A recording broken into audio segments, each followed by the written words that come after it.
Proton Iris.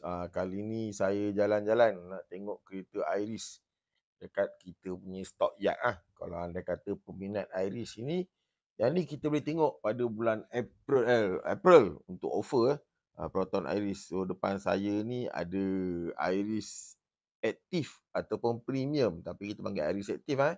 So kita ada 3 spek Iris ni, Standard, SZ dan juga 1.6 Premium. 1.3 Standard, SZ dan juga Premium.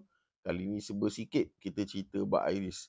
Saingan untuk Iris ni adalah Myvi, dia ada 1.3 dan juga 1.5 Myvi. Myvi 1.5 advance untuk compare dengan Iris 1.6 Active. Boleh tengok di sini. Beza dia 1.5 advance dan juga Iris 1.6 Active ni dalam 3,000 beza dia. Kalau tuan nak buat comparison lah. Myvi 1.5 62,206 anggaran harga. Kalau Iris 1.6 Active pula 59,212. So ni dari belakang lah, dari belakang. Untuk April ni kita ada 500 rebate dan juga 1,000 commission. Banyak tu. Saya bagi 400 commission, 800 commission dan juga 1,000 commission untuk Iris ni. Bukan kira rebate tau. Rebate tu Proton bagi lain pula. So tambahlah dua-dua tu. Beza saya dengan tempat lain ni, kita Ahmad Auto sini, kita bagi commission, beli kereta commission. So tengok situ. Dia punya magat warna hitam tu kan. Nampak klasik cross dia yang saya tunjuk tu kan. Cross. Dia punya Active tu dipanggil, orang kata cross punya style lah kan. So Iris Active ni, yang ni warna putih. Sebelahnya warna silver. Warna silver ni pun sama juga. Active spec. Dua-dua ni. Available sekarang ni lah. Siapa cepat dia dapat lah. Kan rebate 500 tambah dengan 1,000 commission untuk tuan-tuan Iris ni kan. So 1.3 dia, kalau anda kata Iris 44,285, 52,016 SZ, 59,212 untuk Active. Tu Active. 59,200 untuk Active. Belum masuk lagi dengan rebate dan juga commission.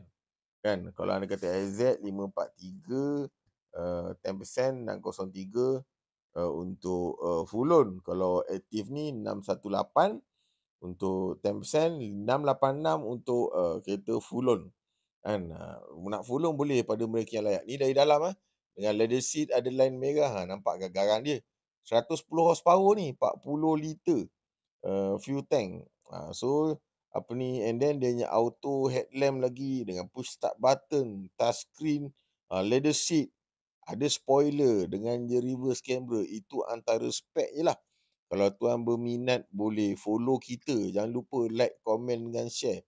Kan, agak-agak tuan adakah berbaloi tak beli kereta Iris ni ke Myvi yang lebih berbaloi? Boleh komen kat bawah ni. Mana satu yang baloi? Ni garang ni nampak ada line merah tu. Kalau warna putih ni nampaklah dia punya apa ni, dan warna silver nampaklah dia punya cemerlang apa ni, warna dia. Okey, ni warna silver pula. Tuan nampak line merah tu. Tu antara design Proton yang agak menarik lah bagi saya. Nampak ciri-ciri terbaik kan. So nak tengok kereta lain pun ada lagi beberapa kat situ. Kan, ada beberapa lebih kurang macam depan dia lebih kurang macam Saga lah. Cumanya Iris ni kalau anda kata compare tu jalan jauh, yang ni yang standard. Standard sebab dia tak ada magat tepi warna hitam tu kan. Jalan jauh ni berbaloi. Bagi saya berbaloi sebab apa? Dia warna hitam nampak yang saya tunjuk tu. Kan? Beza dengan standard. Okey. Tu saja dari kita. InsyaAllah follow kita ya. Baik, saya